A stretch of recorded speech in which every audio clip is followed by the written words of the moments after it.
குரு, அதாவது நீங்களே உங்களுடைய ராசியாதிபதியே பார்த்ததனால் உங்களுடைய விரயத்தை கட்டுக்குள் வைத்திருந்தீர்கள்.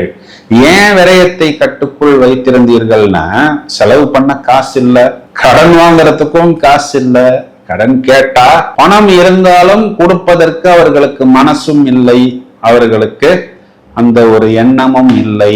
அதனால் நம்மை அவமானப்படுத்தினார்கள், நம்மை திருப்பி அனுப்பினார்கள், திருப்பி அடித்தார்கள், பார்த்துட்டு பார்க்காத மாதிரி போனாங்க. நீங்களே உங்களுடைய செலவுகளை சுருக்கிக்கிட்டு, எனக்கு தெரிஞ்ச நிறைய பேரு 2 வேளை சாப்பிடுறவங்க 1 வேளை தான் சாப்பிட்ட மீனராசிக்காரர்கள் எல்லாம் இன்னுமே இருக்கிறாங்க.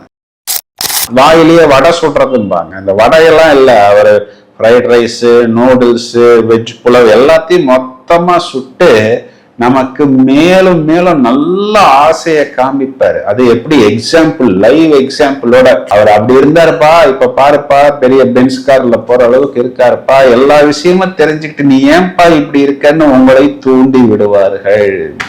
மீனராசி சின்ன மீனை போட்டு உங்களை பெரிய திமிங்கிலமாக வலையில் இழுத்து கொண்டு விடுவார்கள்.